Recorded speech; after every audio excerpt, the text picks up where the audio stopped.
It is 7:03 and we will call Historic Review Board to order and ask first if there are public comments. I do not have any comment cards. All right, in that case, we will move directly to item number 3 on the agenda, public hearing, PC 19-126 GLUA 19-00043 and HR 19-00003. Historic review for new construction in the Katiman National Register Historic District. And because it's a public hearing, I want to read a statement regarding our procedure. We will now commence the public hearing for agenda item number 3, a request for approval of new home at 710 3rd Avenue in Kemah. The criteria for approval of a land use action are contained in Chapter 17 of the Oregon City Municipal Code. The proposed development must comply with applicable provisions contained in the Oregon City Comprehensive Plan. Generally, unless otherwise noted, if a request is found to be consistent with the municipal code, it is considered consistent with the comprehensive plan. If you wish to participate in this hearing, including challenges for bias or conflict of interest, you must complete the sign-in form located on the table in the front of the room and deliver it to staff. Please do so immediately. The chair will only recognize those who have submitted forms. Testimony will be taken in the following order. Number 1, the applicant. Number 2, testimony in support. Number 3, testimony in opposition. And number 4, a rebuttal by the applicant. When recognized by the chair, please come forward to the podium, give your name, address, and make your statement. All testimony, arguments, and evidence presented regarding this request must be directed toward the applicable criteria or other criteria in the plan or land use regulation which the person believes to apply to the decision. Please address only the applicable criteria for the decision. Please do not repeat testimony. If you wish, you may choose merely to agree with the previous speaker's comments. An issue which may be the basis for an appeal to the Land Use Board of Appeals shall be raised not later than the close of the record at or following the final evidentiary hearing. Such issues shall be raised and accompanied by statements or evidence sufficient to afford the Commission and the parties an adequate opportunity to respond to each.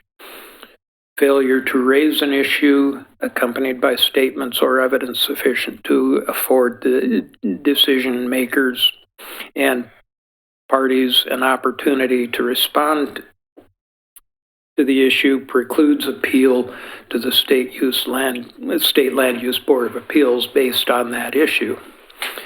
Failure of persons to participate in the public hearing, either orally or in writing, precludes that person's right of appeal to the City Council or Land Use Board of Appeals.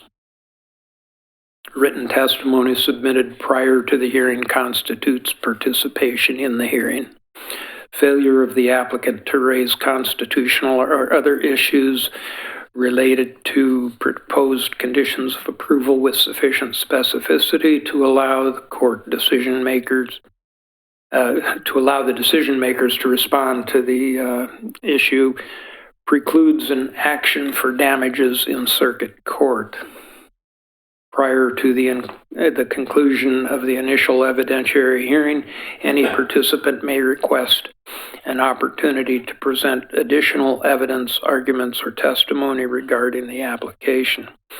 The Commission shall grant such requests by continuing the public hearing pursuant to the standards contained in ORS 197.763.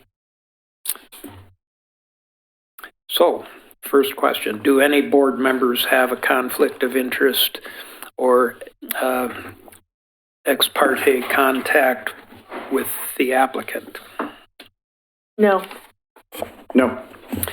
I am a licensed real estate broker in Oregon, and in that capacity, I help buyers and sellers of residential property throughout this area, including in the Kenema and McLaughlin districts.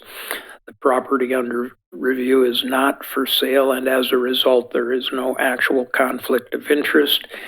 And while I do have expertise in market values in this area, any decision I make will be based exclusively on the applicable criteria. And for the record, I have had no contact with any kind with this applicant. Who has visited the site? I have. I have. I have. And we all have. I didn't need to put my hand up. Does anybody in the audience wish to comment or challenge a conflict of interest or ex parte contact regarding this application? In the absence of that, we'll move forward and ask for the staff report. Thank you, Chair Basinger. I first want to enter into the record a few emails from yesterday and today. We received a public comment over the weekend, which was forwarded to the board. And then there were a few responses, reply alls, if you will, to that email. And so I have hard copies of them here. I want to make sure the board members all received those replies. So there was one from a response from Ken, a response from Claire, and then a response from John that was just to me. So I'll give you a copy of that. Okay. And then if any audience member wishes to review that information, feel free. We have hard copies of that. Okay. Wait a minute. I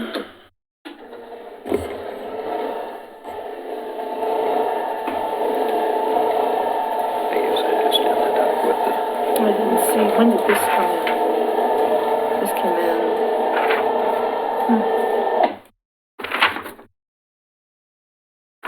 okay.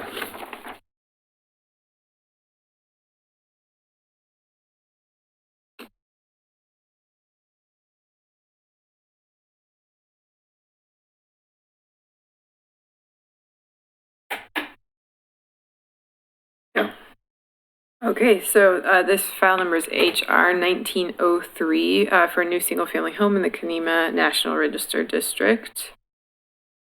The subject property, 710 3rd Avenue. It's 5,000 square foot lot, part of the original plat of Kenema. There is a channeled stream that runs through the middle of the property and then turns onto 3rd Avenue before continuing down to McLaughlin. And the property is within the historic overlay, Willamette River Greenway overlay, natural resource overlay, and the geologic hazard overlay. The applicant did submit applications for geologic hazard review and natural resource overlay review earlier this year. So those applications have been submitted. The reviews have not begun of those because the applications are incomplete at this time. And so those are both staff level reviews. So when the application becomes complete, then we would review it as a type 2 application with public notice and then a staff report and decision.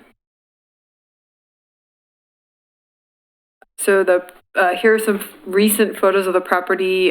There are a few trees on the property. It's not clear, how what size they are. But all of the vegetation on the property would be regulated by the other overlay districts, natural resource overlay review. So if any tree removal occurs, mitigation is required. Neighboring property, 704 3rd Avenue. So this was approved by the board last year and is almost complete. You can see the view from the street there of that property. That's on a 10,000 square foot lot. And then the other neighboring property is 716 3rd Avenue. This is a home that was built, I believe, in 2007. 1997, sorry, I'm 10 years off. So 1997, new construction, went through historic review under the old guidelines. So the site plan, we've got a fairly small footprint for this home. The applicant, I think, is intending to keep the overall disturbance area, including the footprint of the home and the driveway, less than 1,500 square feet in order to meet the requirements for the natural resource overlay district. So there's no garage, either attached or detached. It's just a 20-foot wide driveway that is mostly in the right-of-way. The property line, if you can see my cursor here, the property line is right here. So the driveway is almost completely within the right-of-way. And then the porch would be almost right up to the property line here. And then the stream is shown in the channel right there. So the applicant proposes a vernacular style home. Again, the size and the mass is quite small due to the constraints of the site. And the design is very similar to the neighboring property that was just built. So the full width front porch with a hip roof, 812 pitch. Generally the design, meets the guidelines. Double hung windows are proposed. The overall square footage of the home is, let me make sure I get it right here.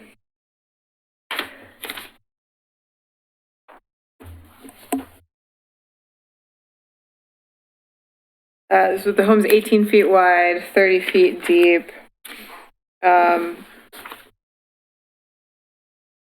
And I'm not finding the exact footprint or square footage, but it's 1.5 stories with no basement. So this is just a comparison to the house that was just built next door. Now that house does have a porch and staircase to the side, which isn't shown. So imagine a similar looking porch rail and stair on that house on the left. So this is just for comparison purposes. They're quite similar.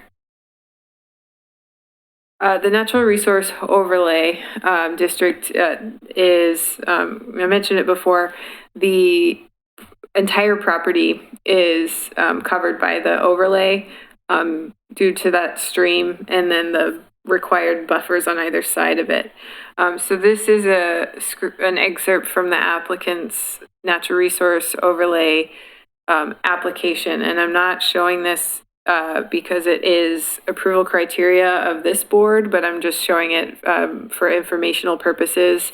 The creek is relevant to the overall National Register district. It's mentioned in the nomination of Conema. So a portion of the stream is in a man-made basalt channel. And then kind of upwards up the hill, it's more of a natural ditch without a lot of man-made walls, maybe a few rocks here and there. And so the protection of this creek is, you know, relevant to the natural resource overlay review process, but also for historic review as well, because it's a creek that is mentioned in that nomination form and is part of the character of the district. There's also a wetland shown, a very small wetland that was found when the property was investigated by the environmental consultant. And that, so the footprint of the home would be where that wetland is, partially. And I'm guessing that the state would not regulate a wetland of that size, but if it does, then that, you know, there are state requirements as well that the applicant would have to meet. So there you can see where the house footprint is. The proposed setback appears to be about 7.5 feet from this, the stream to that corner of the house. And again, there's no criteria for setbacks, you know, no strict standards for that in the historic design guidelines. 7-foot reveal is pretty remarkable. What, 7 foot? 7-inch. My apologies. And then, so the materials proposed generally meet the guidelines. The applicant did not specify the materials used for the porch. So there's a recommended condition that wood decking, railing, and stairs should be required. Now, lately, everyone's been asking to do composite decking. That wasn't specifically requested here, but if it's something that is desired, it needs to come up at this hearing, and if the applicant wants to do it, it needs to be requested today and approved by the board. So I had a recommendation for preservation incentives. One of those, I learned more information today, and I want to retract that recommendation, potentially requiring more information before I would want to make a recommendation to you on that. But first, the R6 zone, minimum setback for a porch would normally be 5 feet. This porch is almost at the property line, maybe a foot setback or so. And I think it's appropriate to allow the setback to be reduced in this case because it helps to separate the house further from the creek, and the amount of unimproved right-of-way there in between the pavement on 3rd Avenue and the property line is quite large. So there's a lot of space there, meaning the house isn't going to be up very close to the pavement of the street. So the second recommendation that I'm retracting is the recommendation to allow a 0 setback on the side, and that would have allowed the house to be further from the creek. However, this site plan appears that it might not be accurate as far as the placement of the neighboring house.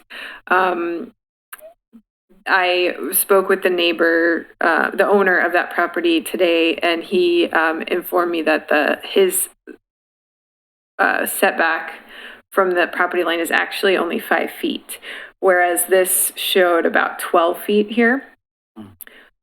So with 12 feet, I thought that the 0 foot setback might be appropriate.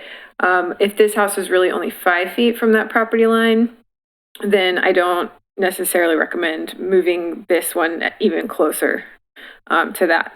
So I think we don't necessarily, I don't have a survey, I don't have boundary surveys to reference. I only have the information shared with me by the neighboring property owner. So there shows the setback to the creek, and then that if you do measure 5 feet from that property line, then this house is actually right up here. So my recommended conditions of approval are pretty standard. Under the front porch, the applicant, I believe, proposed the diagonal lattice, that should be perpendicular wood lattice. And then, using wood for the deck, planting shrubs in front of that foundation of the home, that exposed foundation. And then making sure the porch rail includes a top and bottom rail. One thing that I want to potentially add is that I think the hardy plank siding was proposed. 7-inch reveal is perfectly fine for vernacular, but I don't know that smooth hardy plank was specified, and so I think adding a condition for smooth hardy plank would probably be a good idea. I apologize for not catching that earlier. So I am available for questions.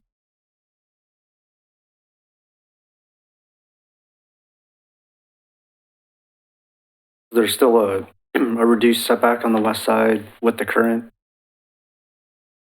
application? So the current application is for a 5-foot setback, which meets the underlying base zone setbacks and would not require a preservation incentive. But the proposed front setback does require a preservation incentive, or otherwise they would need to move that house back further on the lot. So that's just the root on the site plan there. The way it looks, the way the line's drawn, it looks like there's an overhang a little bit there right now. Oh, so I think the roof It's overhang. just the roof. Yeah, I believe that's that dotted line, dashed line there is actually where the So wall it's- of the the house. foundation is just, Yeah. okay. The actual footprint, yeah.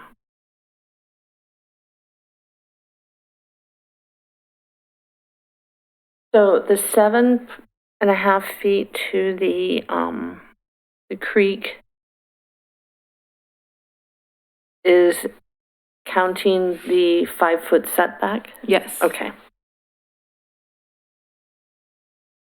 And again, you know, this proposal may or may not meet the natural resource resources, overlay requirements.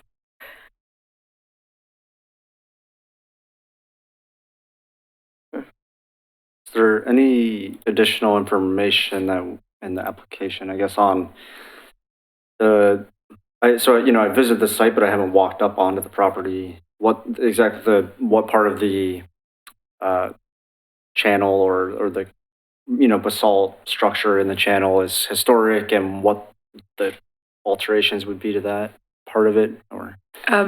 My understanding is that there wouldn't be any alterations to the basalt channel itself. There would need to be probably some robust construction fencing to protect that area during construction. But there's nothing currently proposed to change or be modified about that stream or the channel, the man-made channel.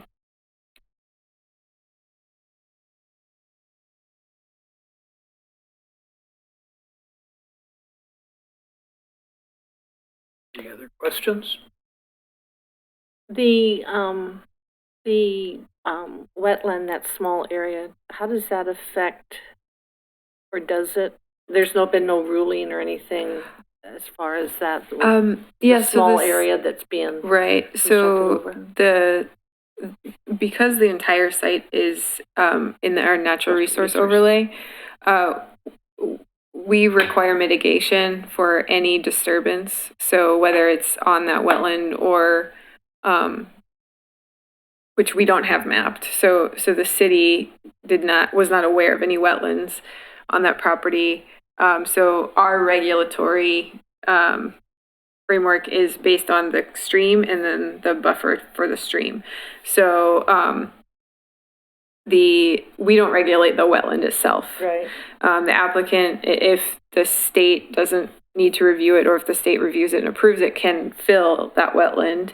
And then the mitigation that's required for the disturbance from our code is in the form of planting of native plants and removal of invasive species elsewhere on the lot. So the applicant's natural resource overlay application includes a mitigation plan.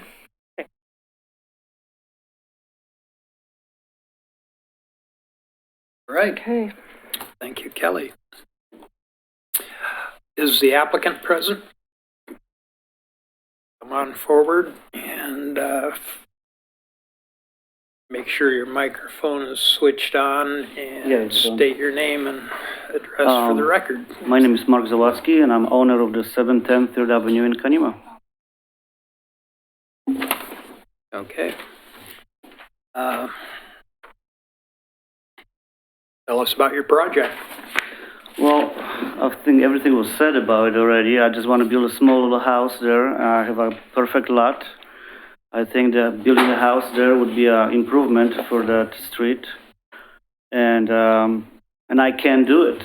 You know, I think it's gonna look good, and it's gonna be good for Kanima. You did a pretty quick construction on the other house. Yeah, I Happy did. to And see that. this project I started in 2007. We already had NRAD done, and the 2008 was a big crash, so I walked away from it for a while, and I'm back right now. So that's here I am. I want to build. I just want to build. Okay.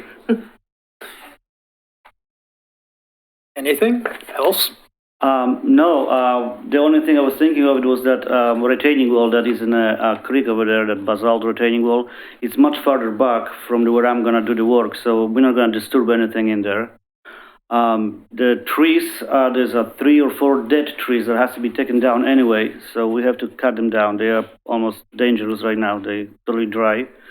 So my disturbance area is the minimum. I made a foundation to accommodate retaining walls same time. So the foundation retaining wall is going to be same, so I don't have to move anything backwards. It's going to be just, I just make it a minimum. Decided not to do the garage because there's not enough space, so we're going to have just a small driveway there. There's going to be a meeting about that December 4th because I need to get approval for retaining wall, which is going to be boulder retaining wall at the right of way. Otherwise, it's pretty simple. It's a simple, small little house, good enough for a couple or single person. I like the neighborhood. It's gonna clean up that lot nicely. I think it's just a good thing to do, and I like to do that. So. Questions for the applicant? You do have the SHPO response, and I'm sure you got that, the State Historic Preservation Office about any burials or, you know, as you start to. Yeah, we talk about that. So I supposed to contact the. I think I did that 10 years ago, and then they didn't find anything over there. So that doubt cleared. But I'll make sure before I do anything that's gonna be taken care of is the tribe. Okay. So you're saying you did that when you built the first house? No, I did when I was trying to propose this project in 2007, and they didn't okay. find anything then. So I'm not. I don't think this happened before. Okay. But you didn't go down into, you know, digging and stuff? No, we didn't dig anything. Yeah. But the tribe said that there's nothing in there, so they weren't concerned about it. Okay. So I don't think they're gonna be concerned this time. Okay. But if we do But I any think you digging and still we find need to- something, we definitely will address that.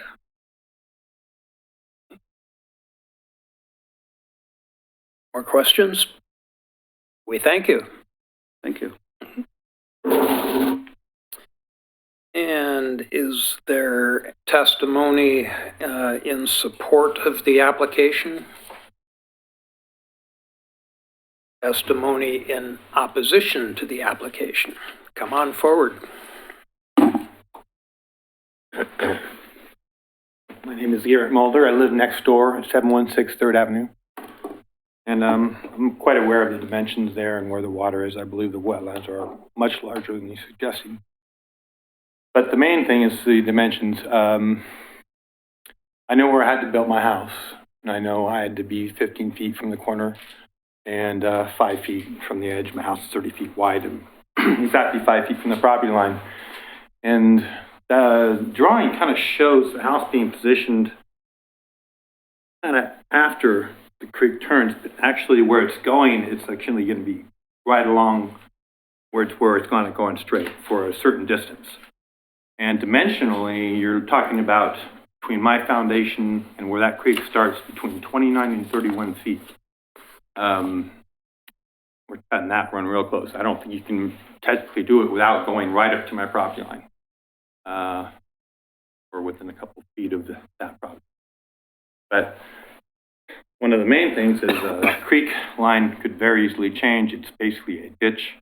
When I came in and before I bought the lot, it was 96, before the flood.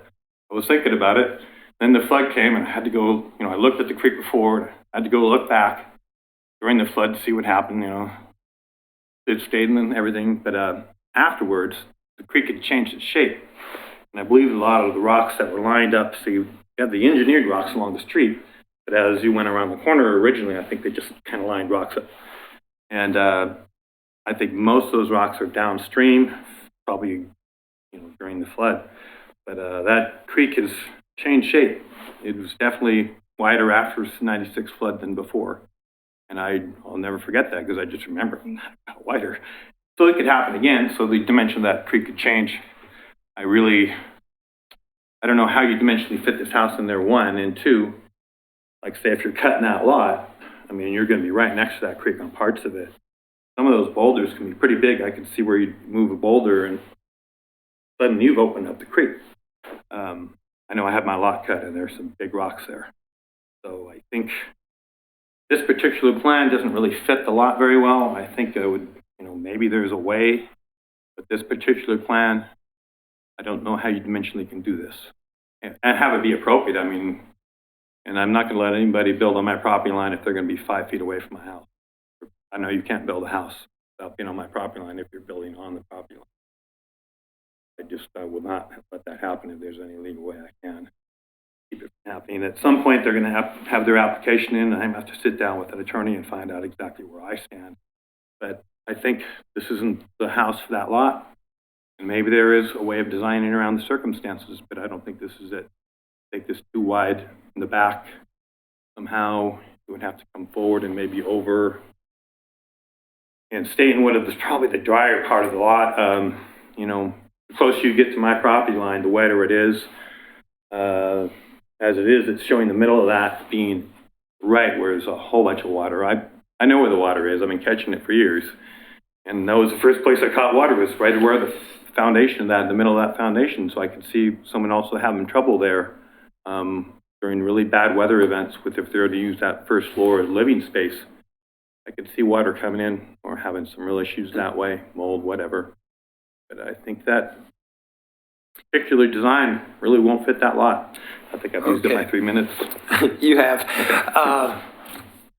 I think that most of your concerns regarding the creek and the specific location of it are matters to be taken up when you do the natural resources hearing process. We don't have access to, and we're not experts in any of that stuff. So we deal here strictly with There will be a the natural resource design. hearing? Will there be a hearing for the natural resource thing? There's a natural resource committee that will take it up. hear it because of the NROD. I'd like to be told when that is, and I didn't know there was, so. It's a Yeah, you staff- will be notified. Thanks.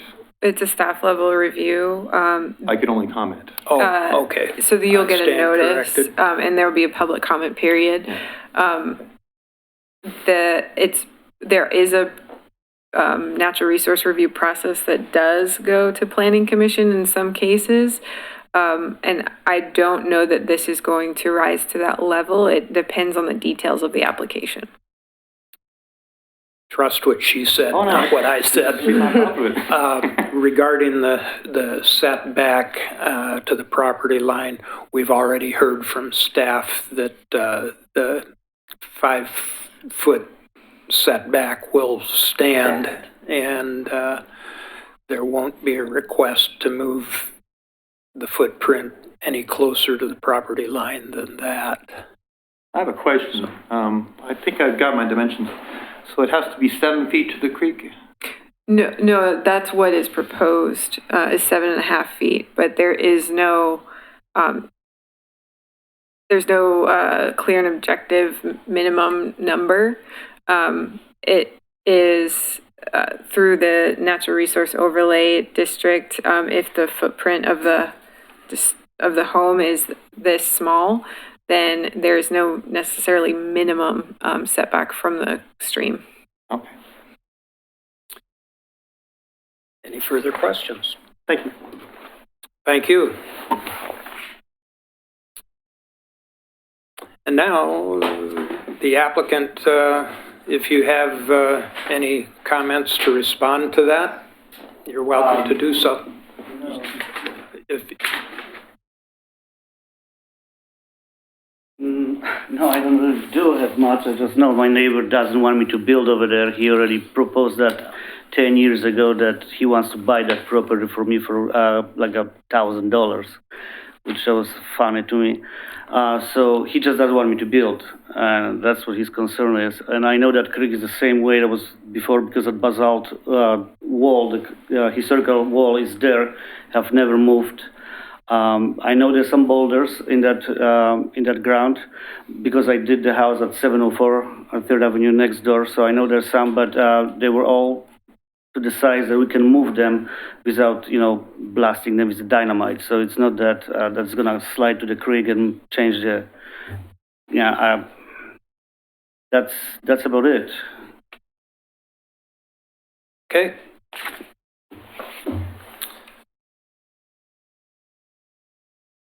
I have no further comment cards here. So, in the absence of further comments, then we will close the public hearing and move to deliberation. And we'll start on my left. Okay, well, I think the design of the house itself is completely appropriate to the neighborhood and the style. The size and massing is very reasonable for that site. So I don't really have any material concerns there. As far as the west setback, it looks like that's going to be fully compliant, so no issues there. On the front setback preservation and incentive, what's being proposed is completely consistent with what we've granted in previous applications to allow the house to be sited while minimizing the impact on the existing disturbance to the geography and water and wetlands on the site. So I don't particularly see a problem with that, particularly given the distance that the property line is back from the paved street anyway. I think I would propose that we add a specific condition that the basalt channel and historic part of that not be disturbed as part of the construction. But otherwise, I think that's that. We did receive, the request to put the application on hold, but the request didn't mention any further, it wasn't based on any further evidence that would affect the historic review of the property, so I don't particularly see a reason to grant that continuance if it's not part of the historic review process in nature. Blair? I totally agree. And as far as the enclosure underneath the patio or the porch, the front porch, it's not diagonal as it points, it's going to be vertical. I've horizontal. recommended a Okay. condition that it be perpendicular. I just was, noticing that there, but I agree with everything Grant said. I think it's totally appropriate, and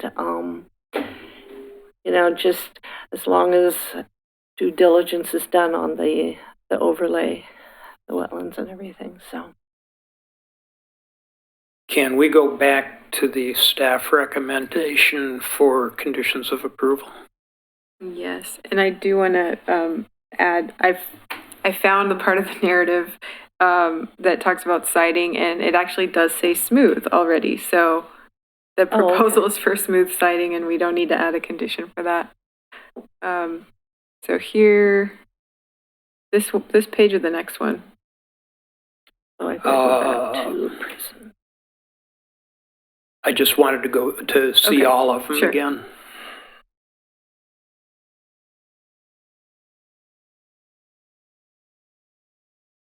Okay, Gotcha. through the standard conditions.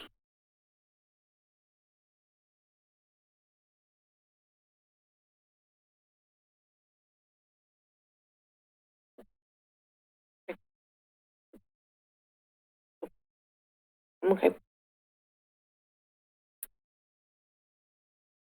Does anyone I will see? Move to approve GLU, no, it's HR 19-00003 for new construction in the Kenema National Register District at 710 3rd Avenue. With the, With the additional condition. Subject to the That conditions. the basalt stated. creek channel not be Right. disturbed. Right. Okay. and that the west side setback is removed, right? Well, that's already Mm, in there. I And thought she so- took that out. So Yeah. you would be approving it with the preservation incentive for the front setback and not for the side Side setback. setback, right. Correct. Yeah, I'll second that motion. Okay. I don't know what order to go in now. Board Member Blythe, Aye. Board Member Met, Aye. and Chair Basinger. Aye. The application is approved. And we will move on to the next item on the agenda, which is design advice for new construction in the mixed-use corridor in the McLaughlin Conservation District near Fifth Street and Monroe. You're used Yeah, to Fifth Avenue avenues. in Kenema. So we will start with staff report. So this applicant actually has two projects in the works in the McLaughlin district, and has, even though the materials for the second project were not submitted and not on the agenda, they are requesting to talk about a second project as well, which is a mixed-use project at the corner of 7th and I think Monroe. It's the old Olson's Pharmacy. Olson's Parking, oh. And so if the board agrees, then we would have a second project to look at for design advice. And you can potentially limit the amount of time that you want to Tonight. spend on that tonight. But I will start with the 5th Street project, which was on your agenda. Let's see.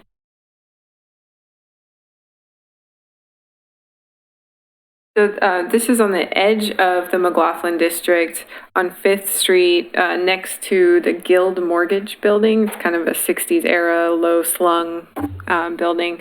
So this property is zoned mixed use corridor, and it is also in the geologic hazard overlay. Next to the property is unimproved right of way, and within that is a paved trail that leads up the hill towards the Rivercrest neighborhood. So that's kind of in this area right here. So the applicant has proposed let me see if I can break this down. Proposed a mixed-use development that consists of a small commercial studio on the ground floor with the entry door. And then the remainder of the building would be a single-family home with an attached garage.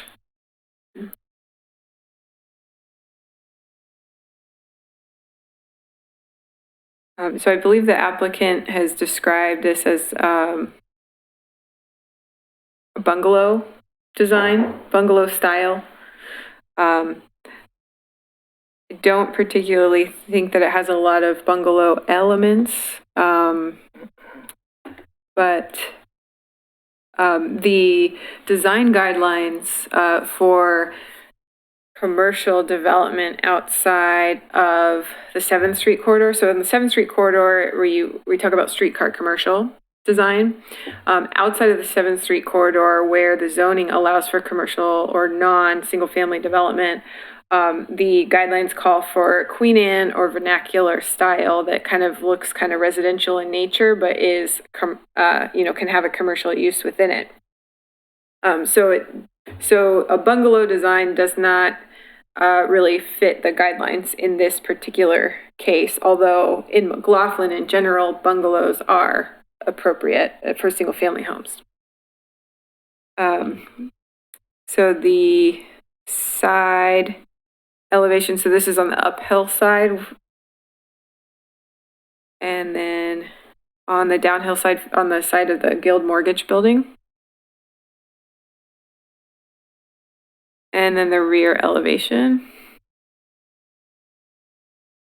And okay, so here's the floor plan. So 5th Street is right here. Here's that attached garage, which does not, the guidelines call for detached garages, and certainly not garages on the front facade.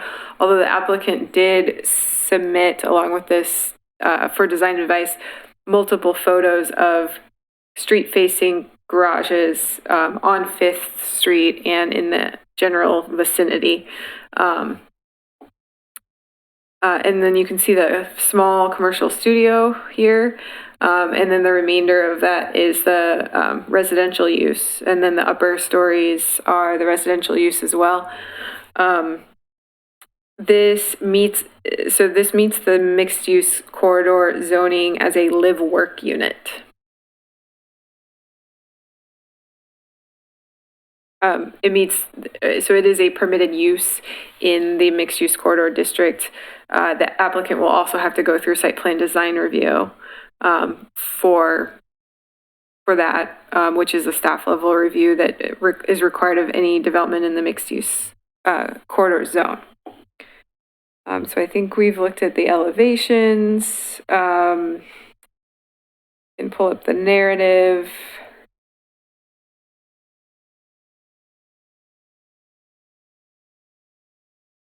Which says locating the garage at the front of the structure is dictated by geologic hazard condition of the property. And then the photos that were submitted include a lot of single car garages that face the street. Some of these are on side elevations. So like this house faces the other street, and then this is the side elevation. So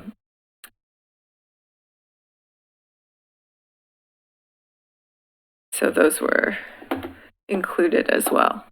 And so, I mentioned some parts of the guidelines. I think there are a few other guidelines that this design doesn't necessarily meet. Overall, the massing is pretty large. So I think there might be some comments on that from the board, but I certainly haven't thought of everything. So see what the applicant has anything to say.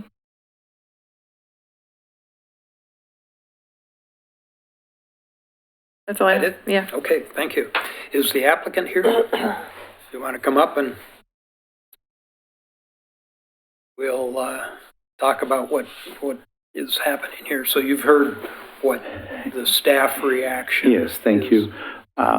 John Delson Engineering. So we looked at the requirements for this particular site, and as you notice, perhaps we can pull the site plan, preliminary site plan. Need his name.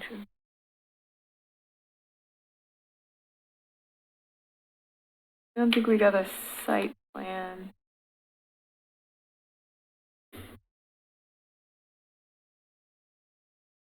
Sorry.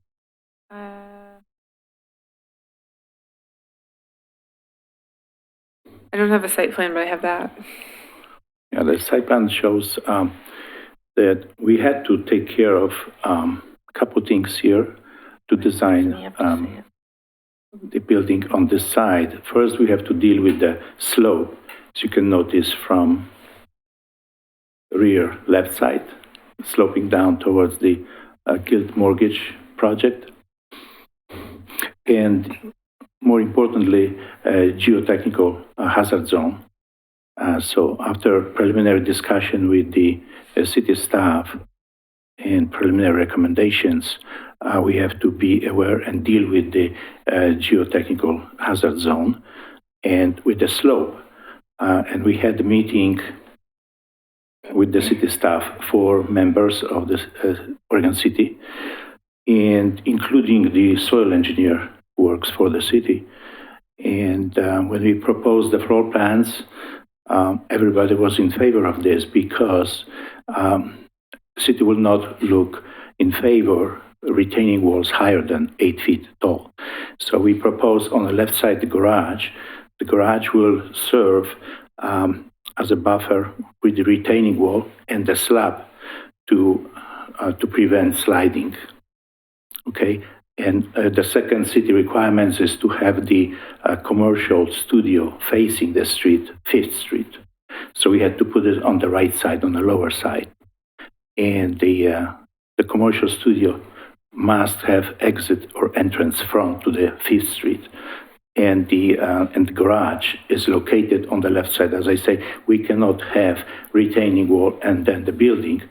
The garage wall will serve as a retaining wall, not to exceed 8 feet. And what you saw on the basement plan is the series of step foundation. And the geotechnical engineer who works for the city, he liked this approach. He said he does not see any problem with this approach. And we did hear only positive comments about this layout and this proposal from all the members attending the preliminary application. So based on the pre-approved floor plans, maybe we can show this floor plan again. Yeah, I'm going to, I can pull up the site plan here in a second.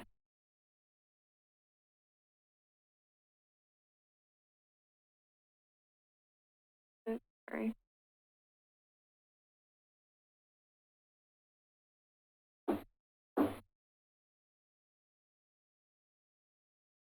If not, we can see from the elevation kind of how the ground works. But we also hire independent soil engineer to do investigation on this site. And this is according to his recommendation to develop this site as well, not only the city, but first of all, to meet the requirements, how to stabilize the soil and how to develop this. So this is the basement. And on the left side, you see at the bottom, the garage. And the bottom side will be all retaining wall, but step down foundation to minimize the cut, minimize excavation, to make it more economical and take care of all these 3 items. And the studio also facing the street. So the garage is pulled back according to some other city standards.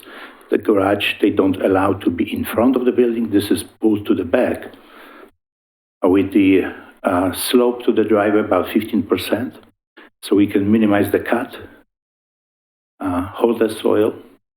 And based on this floor plan, we see the topography. Yeah. but Did the you site- want to look at this site plan drawing? Oh, this is kind of preliminary site plan. Yes, yes. Yeah. No, this is old one. We That's all I have. put studio on the back, but according to the new guidelines, the studio needs to be facing the street.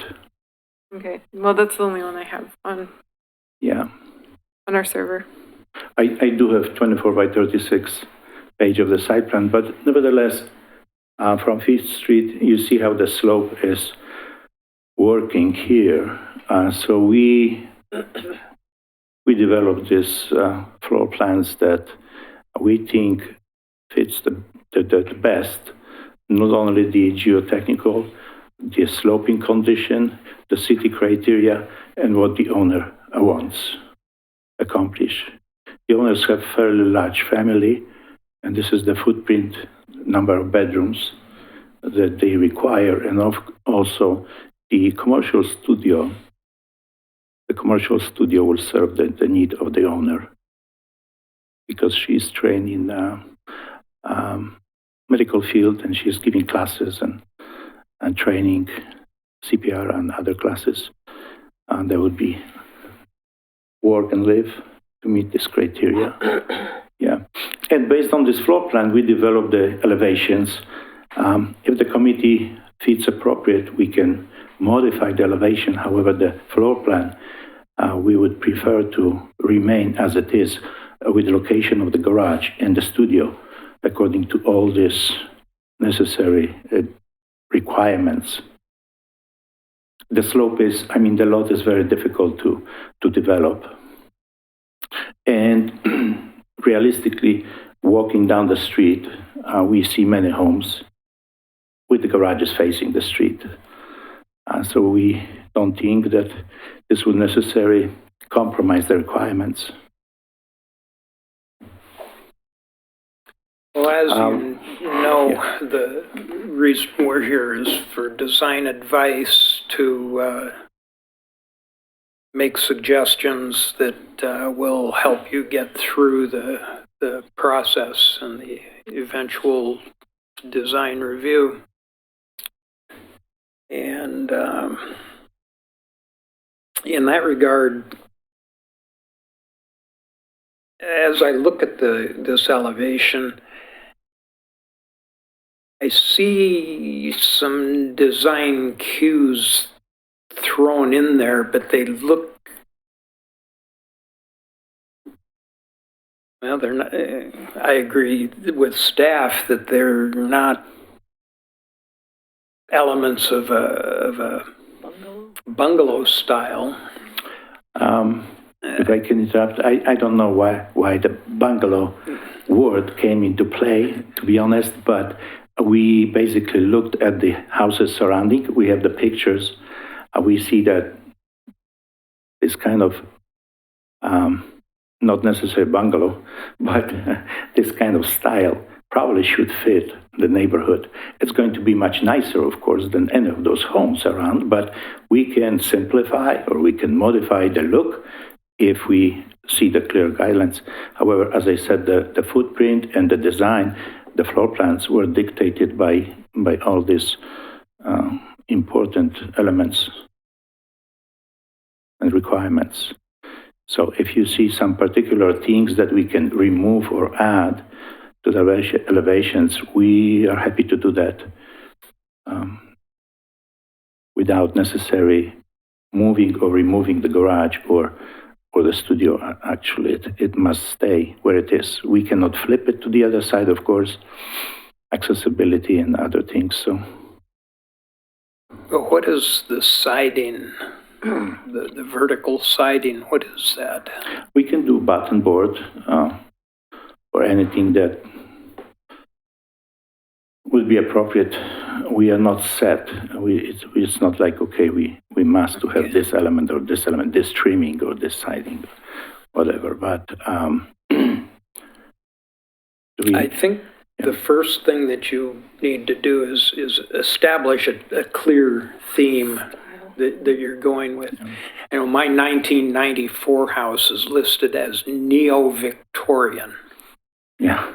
And what that means is that the decorations on it support Yeah. more or less a Victorian character. The rules today, 25 years later, are far more specific than they were then. So I doubt that the house I live in could be built today under today's guidelines. Correct. Yeah. But yours is going to have to comply with today's guidelines. So, Kelly, can you tell us again what the recommendations are for construction in the corridor? Mm-hmm. Yeah, let me scroll to that page here.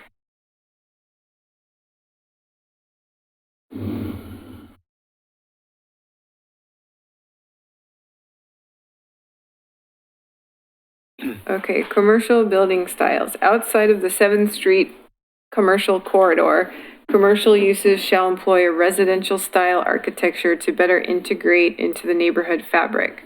The larger residential styles such as Queen Anne, vernacular, and Foursquare are appropriate. They create a suitable transition to adjacent residential areas and can be built relatively close together to achieve appropriate density. These styles could be utilized for any uses, retail, office, or multifamily residential. The carriage building on High Street is an existing residential style structure used for commercial purposes. Yeah. And so when, in addition to that, the Queen Anne and vernacular styles, I believe, have a maximum height of 2.5 stories within the McLaughlin district. So when they're being used as a commercial use, that might be a little bit different, but generally, you know, the way that this is worded would potentially require a slightly shorter building as well. So you're looking to work within the general floor plan that you already have. And what I see in looking at it is that it's not going to be easy to make that conform with either the Queen Anne or the vernacular styles, but I think the Foursquare style could probably work for you on that.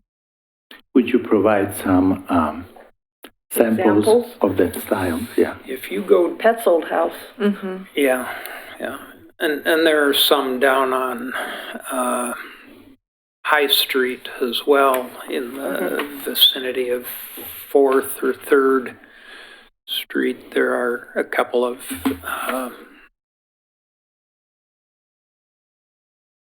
I think they're both duplexes, but they're basically Foursquare style. And Foursquare is a variation on the bungalow, usually, and it has not as much, you know. I guess I have, my biggest problem is just the massing of it. And with all the architectural detail that you have showing on this, to me, it would make it like,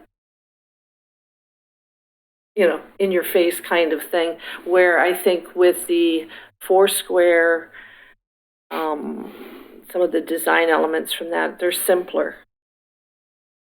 The mass talks for itself, but how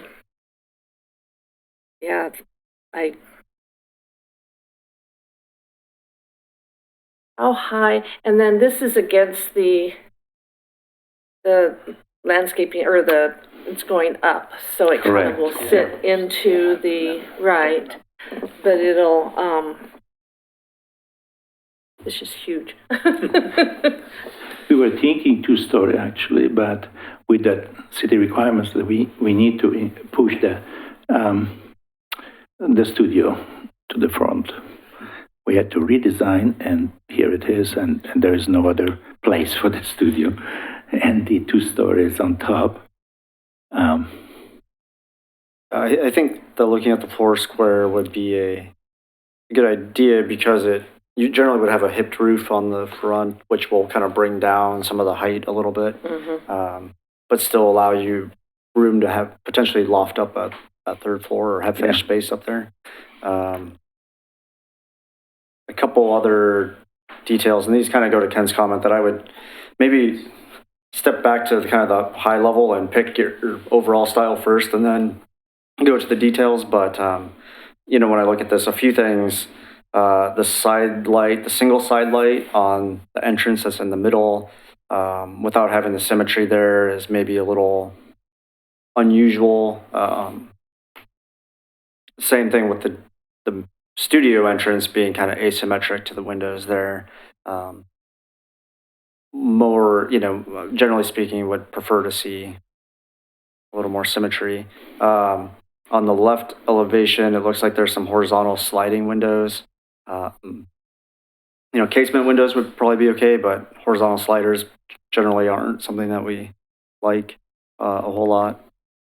On the right elevation, there's, along with the divided light windows, there's some really large, glass as well. And so it's the consistency there is a little bit, I guess, I'm not sure what the idea is. On the garage, for, some of the mitigating factors that we've used to approve attached garages are that they're not on the main elevation of the home. They're not on the front facade of the home. The geography requires them. Potentially, in your case, the geography is a little difficult and the terrain on the site, but the garage is kind of front and center and displayed, and so that's certainly not ideal. So I would, generally prefer to see a detached garage there, especially if there's space, which it seems like there is on this site. Yeah, actually, if you look at the site plan, there is no way to put the garage detached. One thing, as I was explaining, because of the sloping condition, the geotechnical requirements, and I explained that the retaining wall and the slab in the garage serves as a protection against sliding. And again, we found like about 6 homes on the same street, the same block, with the garages facing the street. And I guess one thing to look at is that I would imagine that the garage can serve as the retaining wall there without being attached to the main structure of the home still. It could still be in the same location without being physically attached to the main residence.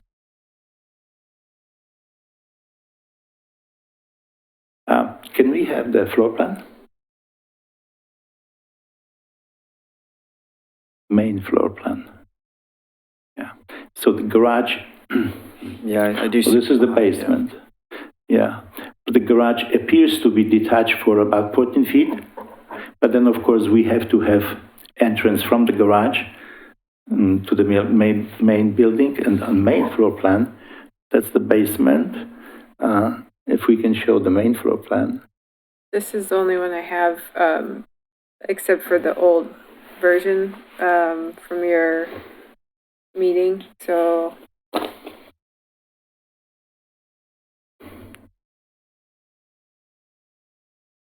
is this it? That's ground floor? Yes, that's the. And you want the next one? No, don't. This should do. Yeah, so we see we have the entrance from the garage to the stairs. Have to go up. Yeah, so if we detach, so we would have to eliminate the entrance, so to speak, right? Mm-hmm. I don't see how is it geometrically possible. But visually from outside, it's like 14 feet space between the garage and the building. All the other 6 homes out of 8 have just basically attached to the building. Not to mention that the Guild Mortgage, I don't know if you're familiar with this building. Have you seen this building? No matter what we do, we will not match that neighbor.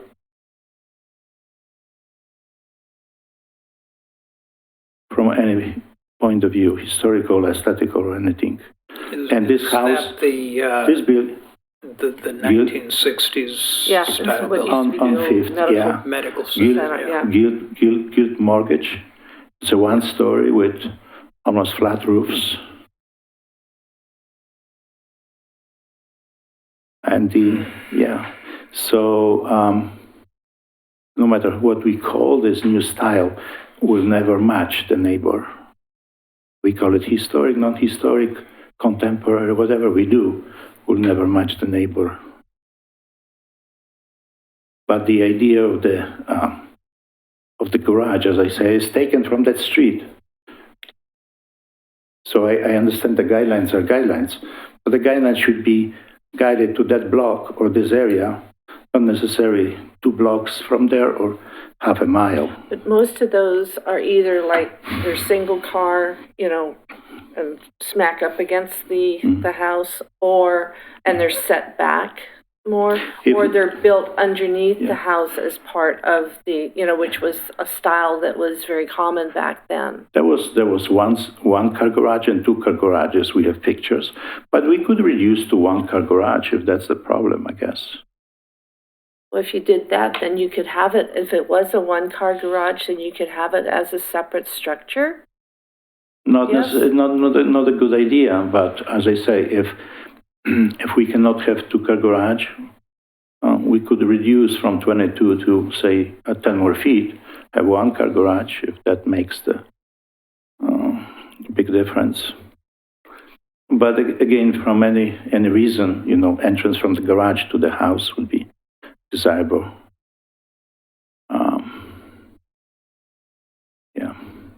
Because to me, it's almost like, it's because it's right there on the street front, you know, on the front of it, it stands out more than any of the ones, you know, Well, that are yeah. built into or under the house. The other homes, they have garages in front of the house. This one is in the back of the house. It's not like popping out. Usually, I know in some jurisdictions it's not allowed to have the garage in front of, like City of Portland. You cannot have garage the same front line or in front of the house. Well, that's what we see on the 5th Street. Actually, the garages are, number one, the houses behind, whether 1-car garage or 2-car garage. So matching the neighborhood, we did the garage, but it's pulled back 6 or 8 feet. Yeah, it looks like 8 feet. Yeah. Yeah, I would, if in your final application you keep the garage on that side, I would look at having a full car length setback from the front entrance of the home, or from the front edge of the I'm sorry, foundation could there. you So it please- looks like there's. Could you repeat, please? I didn't hear that. So I'm not necessarily saying that this would be approved or anything, but if you do keep the garage on the front for your final application like this, I would suggest that at minimum, you try to keep the setback to the garage door, at least a full car length back from the front This distance. boundary of the structure. This is architecturally it's possible. From geotechnical engineering point of view, you are going up against very aggressive slope. Mhm. So unfortunately, we are limited by the terrible sloping conditions and so-called geological hazard. Yeah, so that's why we had the pre-application with the city, and the city geotechnical engineer, he says, yeah, this is probably the best, because those other walls will just hold the slope. They are not in favor of big retaining walls. Right. This way we can step down into and all of this is crawl space behind. There's no usage behind just the garage. If we push this back, I think we could, with potentially, of course, more excavation and so on. But if this is, I don't know, this is the last resort, we can look into that. Okay. Well, the more, yeah, I mean, I think the more things that you can do to not have a big broad-sided garage right on the front facing portion of the home is going to help your application. As I say, we could discuss with the owner and so on, and we could reduce to one-car garage. Although there are many two-car garages over there. In front of the building, not like we showed behind, but in front. The only thing with the one-car garage, and you have a family that has 6 bedrooms, Yes. I don't know if the planning department would be too conducive to a one-car garage. Right, for a house of this because size. We wouldn't have any restriction on, You don't? there. Our off-street parking requirements are going to be pretty minimal for something like this. Oh, okay. That doesn't mean that they can't, I mean, there's a minimum, right? But there's a Okay. big range that Well, is Does it- permitted. since there's a commercial use, does Commercial? that? Yeah. So change yeah, the- so the commercial use would have some required parking, I'm guessing, It's 1.5, I think, or something like this. as a office. About, what, 1,500 square feet total? The office, The commercial space? it's 900. 935. Yeah, so maybe 2 or 3 spaces. And then the single-family home actually doesn't have any parking requirements itself. So really, I think 3 Oh. spaces, and you can count on-street parking, which Fifth Street has on-street parking right there, I believe. It does? We could park on the street, it means two more cars on the street.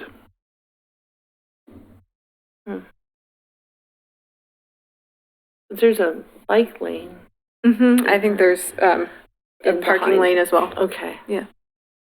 You just don't usually see cars parked along there, oftentimes. Right. But, okay.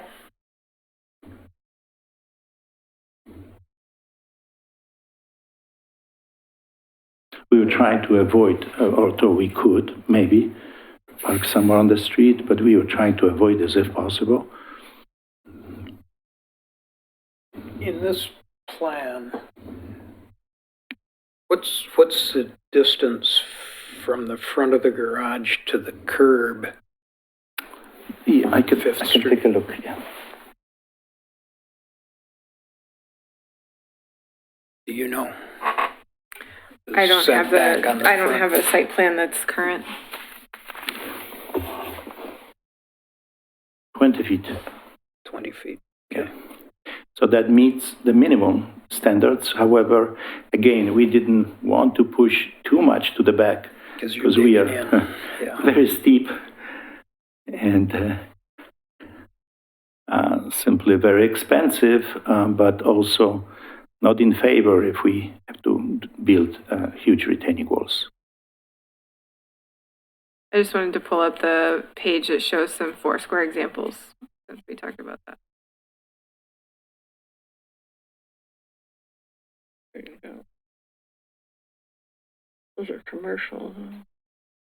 No, So they're not. these are the examples of Foursquares that are in our design guidelines. So they generally have a centralized, stairway entry up to a porch.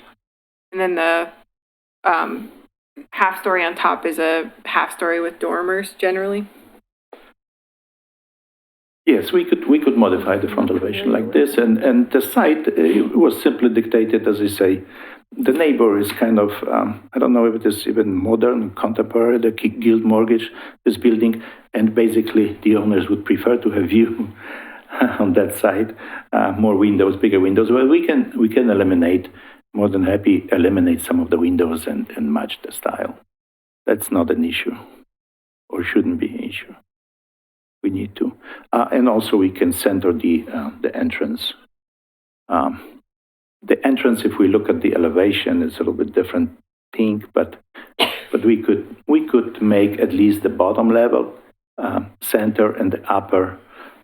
We would have to cut the square footage, however. We need out of this 3-bedroom, that front side, make it like a 2-story. The dormers, we definitely need to cut the upper level, which is for the owner. The main level is for mostly the family. She's taking care of elderly mother and some sisters. It's a big family.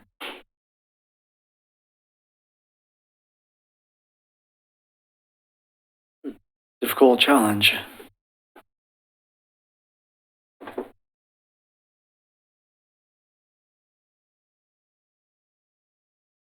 If we make recommendations, since this is design advice, then does it have to come back to us, or can you with our, So I have been taking notes.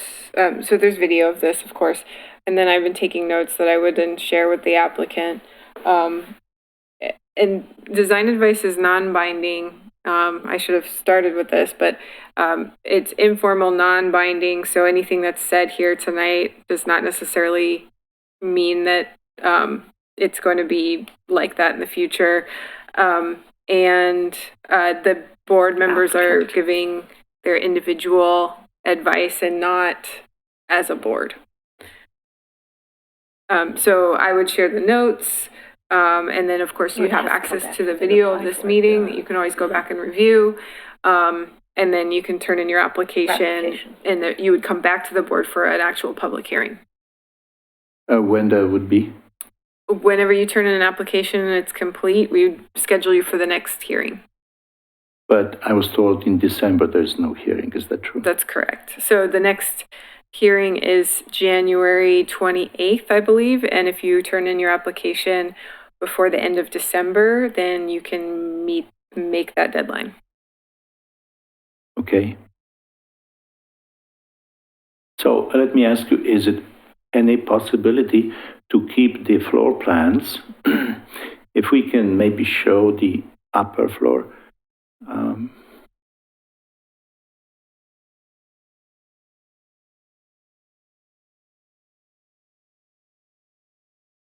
Yes, so this is the upper floor. The 2 bedrooms facing the street and the master bedroom behind. If you suggest that we cut the roof, we will reduce this 2-bedroom or maybe eliminate So and have just one do one. master. generally speaking, we don't review the interior layout. Yeah, It's really just the exterior. So Exterior, obviously okay. the exterior will have an impact on how you can lay out the interior, right. but But just to give you an idea, and I'm looking for your input or suggestion, if we can save this floor plan going in together with what you just said. I think it can be done. Might have to But shrink. within the 4-square general design, I think there's adequate precedent around the city for a structure of this size. Yeah, as I say, where window it's- or siding, trimming, it's no problem with that. The problem is with the floor plans that would serve the family needs. If we can keep these floor plans, then we can work on the elevations to meet the requirements. I might just say that if you're going to use the 4-square style, there might need to be some tweaks to the floor plan just to accommodate that. I think it would be tough to keep it exactly as it is. That just seems pretty challenging. It If is. you're going to totally change the exterior design. So you might be able to get the same amount of bedrooms, but the layout might change a little bit. Right. And the sizes might change a little bit. Yeah.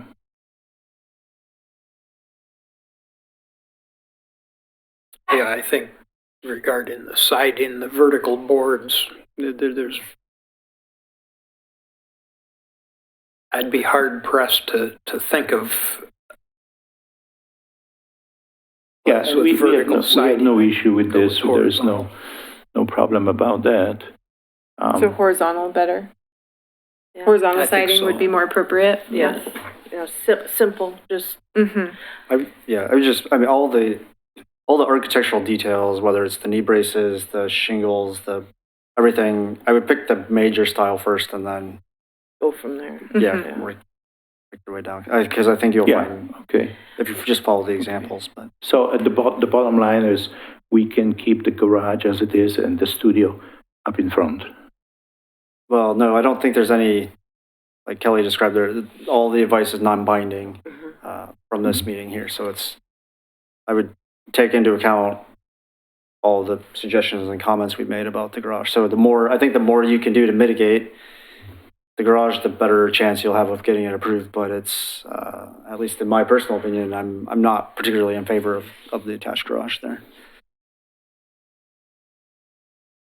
And just the way, keep in mind, because of the massing, when I first looked at it, it's so busy, and which draws attention to the massing in and of itself. Yeah. And so by keeping it a simpler Yes. design and elements, architectural elements on the exterior helps to kind of Okay, yeah, I agree. downplay the size. And there's no problem with this, as I say, no problem. And of course, we can remove the gable up in front, change the shape of the roof. This Yeah, way. keep it more. Yeah, because that would be because that A kind hip of, roof. Yes, right, and that kind of brings it down. Yeah. You want it to hug the ground more than, Correct. elevate. yes. And also with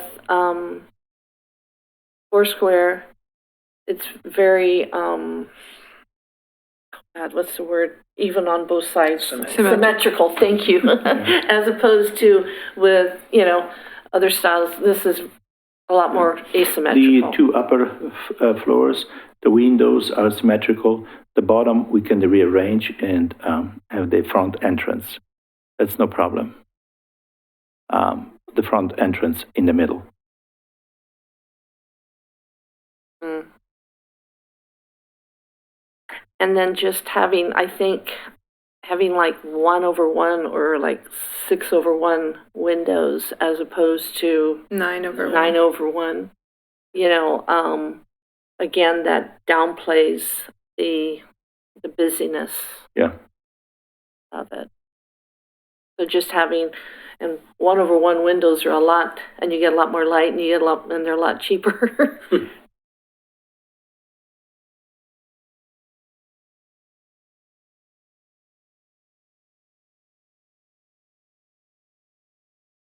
Shall we move on to the other location?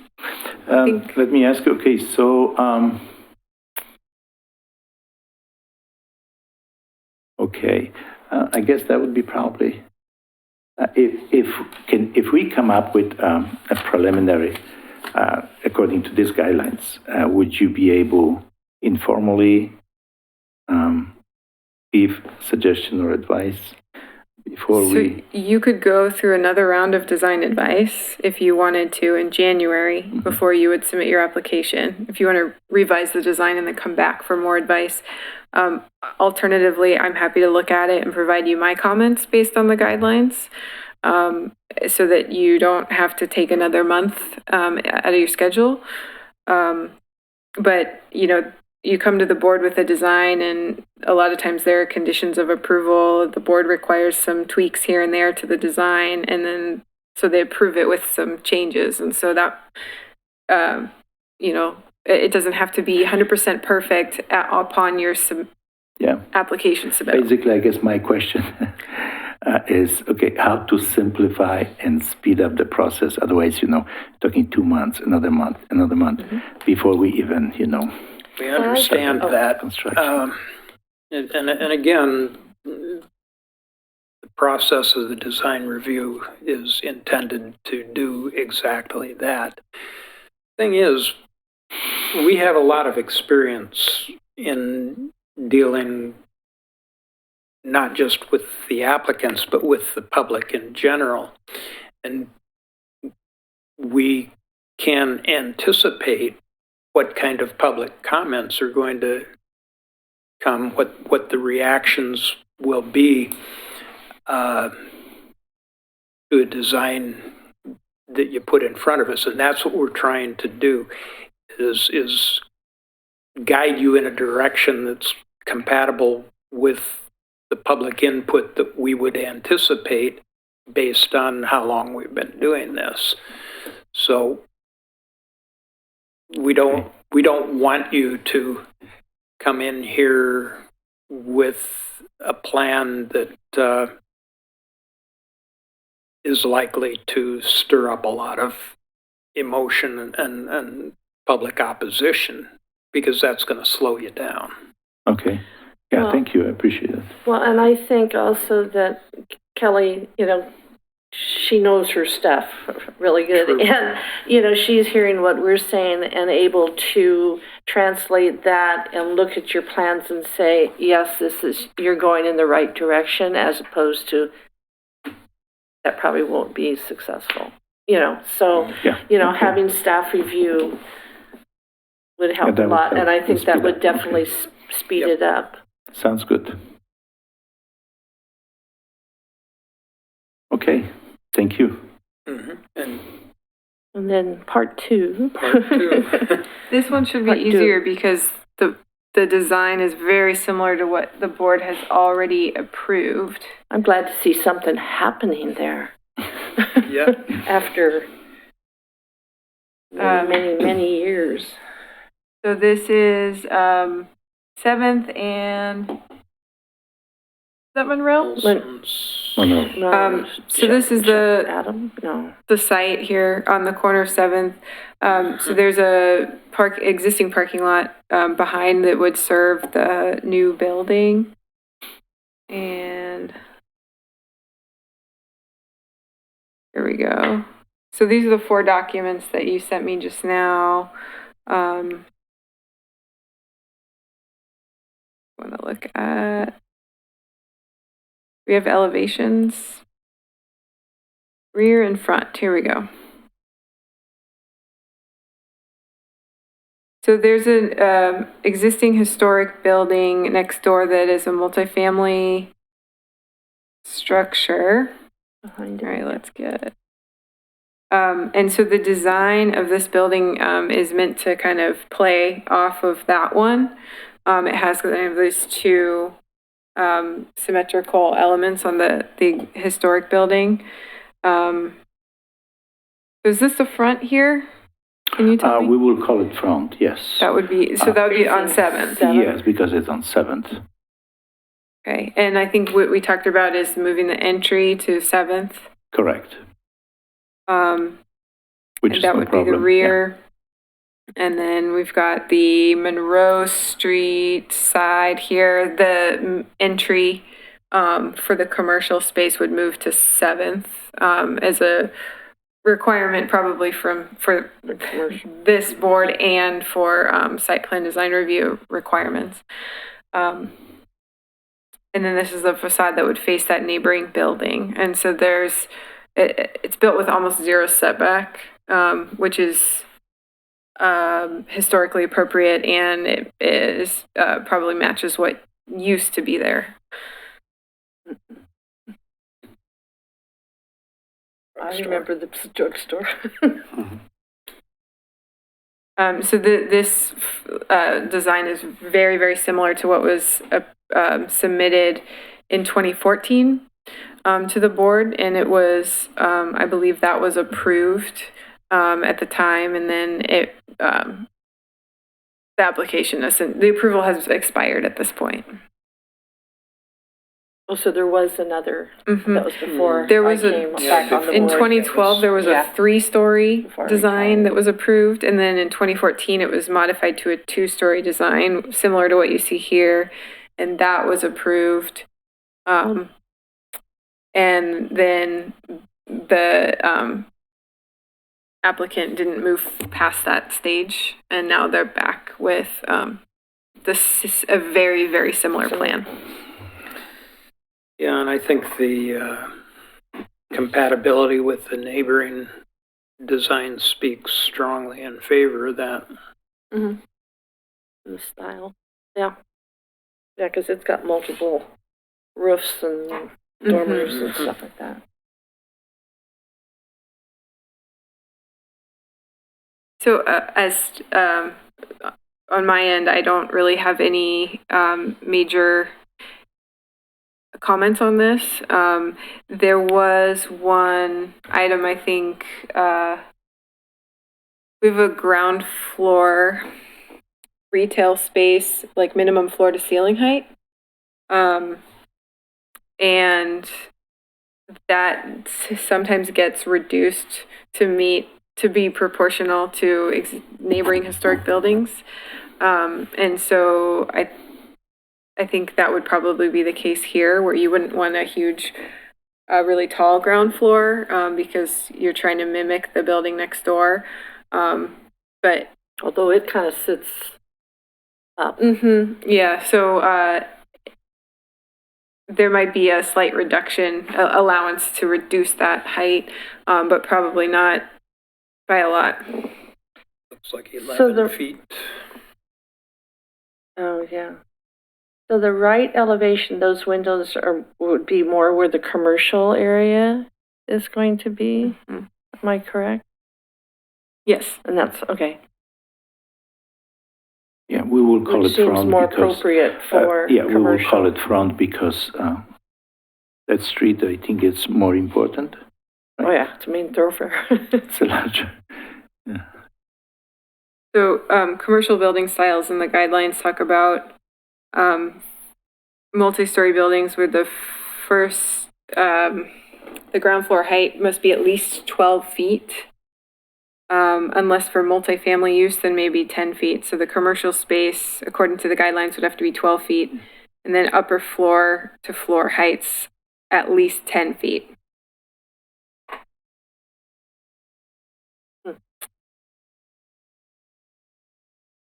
We have 11 feet and 8 feet. And do we know what the dimensions are on the building next door? The building next door is sitting below, at least 4 feet, 4 to 5 feet lower than this. So we propose to reduce the commercial space requirement from 12 to 11 feet. And the upper floor also, so this 2-story is not going to be taller than the neighbor too much. Yeah, and I think that's a good thought because you don't want to dominate, overpower it. Yeah. If does a variance have to be granted to do that? Not necessarily. We don't do variances. Yeah, no.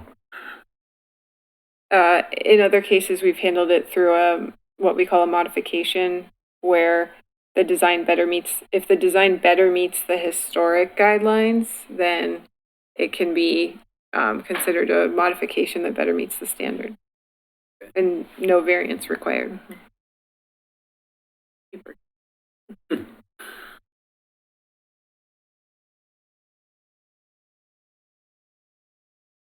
I don't have. So there's, I like it. Thank you. nice to have something on that spot. Cool.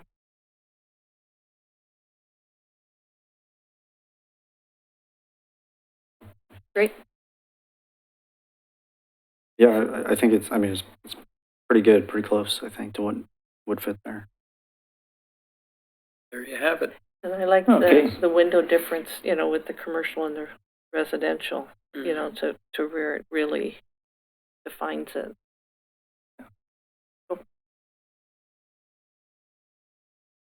All right then. Yeah. The owner I think used to you can- work for the pharmacy many years. The what? The owner used to work for the pharmacy. Oh, you're kidding. That was where we went all the Yeah. time. It was right up the street. Huh.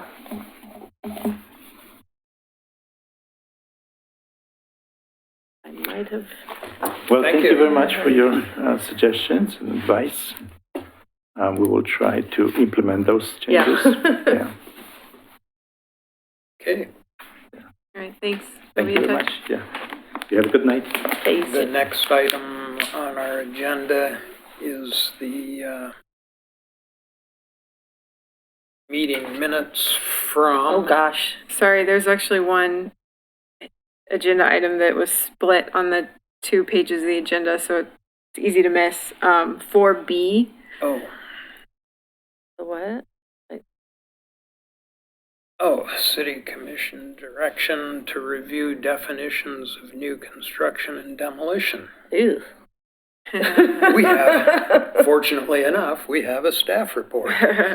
So this kind of stemmed from a project in McLaughlin, a non-designated structure that had an addition built that changed the character of the home and appeared to be almost an entire new second story, but in reality technically met the definition, or technically was less than 30% of the size of the original home, and so it didn't quite meet that threshold of new construction, so it didn't have to go to you for review. So when you have a undesignated structure in McLaughlin, so probably 60% of the homes in McLaughlin that are not designated, if they're making alterations or smaller additions, then they don't have to be reviewed by the board. If they're making larger additions, which we call 30% of the original square footage or greater, then it's considered new construction and it has to come to the board for review. So this house was kind of looked like a 1-story house that actually had a lot of living space in the attic, and then they built kind of a bigger, much larger second story.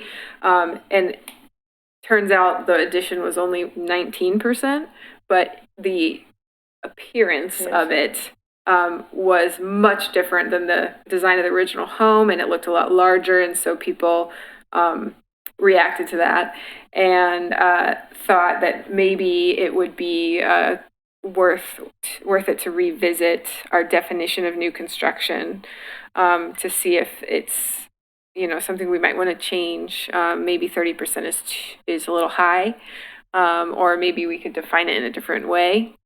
So the city commission wanted the board to discuss that, not tonight. I'm just kind of introducing it. We'll have Oh my God. we'll have a work session. About our pillows. Yeah, so we'll have a work session in January for this.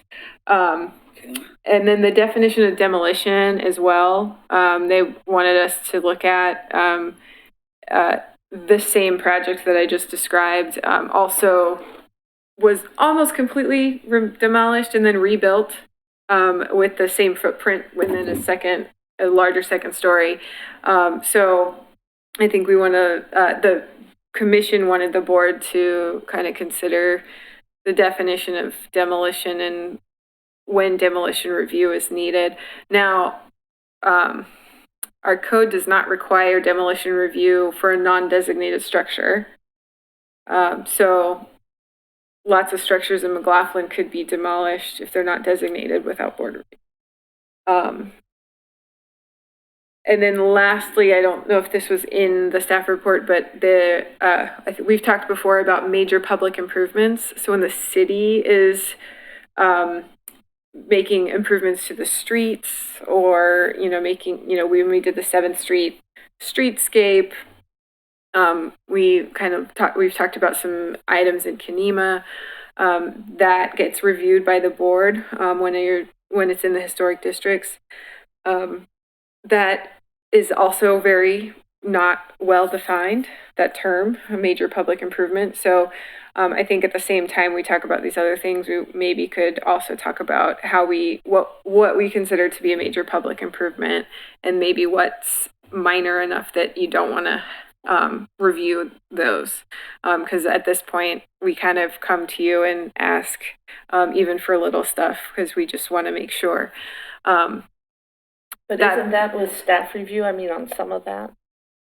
Yeah, so, but we don't really have HRB Policy on policies that, okay. for that, so, yeah, so we're in a bit of a conundrum when we have small improvements in the right of way that seem insignificant to some people, but then other people it seems very significant. So, and major public improvements also include private improvements that are built in the public right of way. So if someone gets a right of way obstruction permit to build, Kenema right of ways are 60 feet wide, right?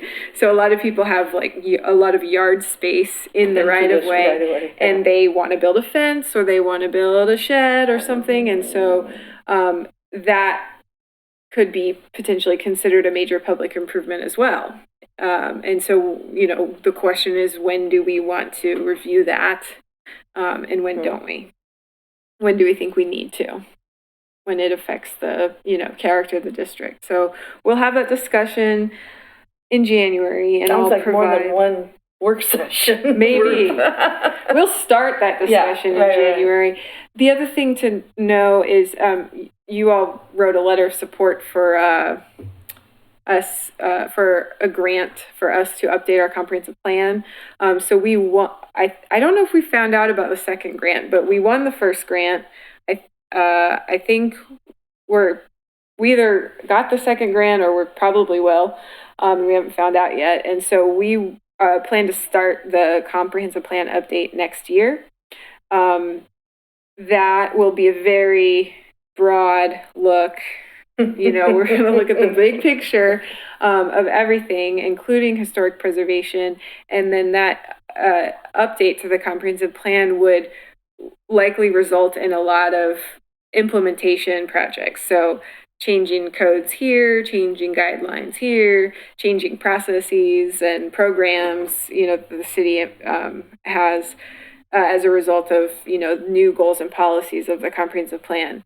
So if this issue of new construction and demolition is larger than just a work session or two, it might be more appropriate to be kind of addressed through this larger comprehensive plan process.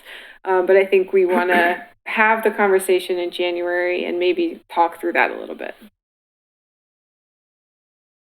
So just a heads up. Okay. No action needed from you now. Which we're really good at. No action. Okay. Minutes of meetings from December 4th and January 22nd, a year ago, almost. Has everybody had the opportunity to... I read them, but God, I don't remember some of this stuff. It's like, that's too far along ago. I didn't see any glaring. Yeah, it all looked fine to me.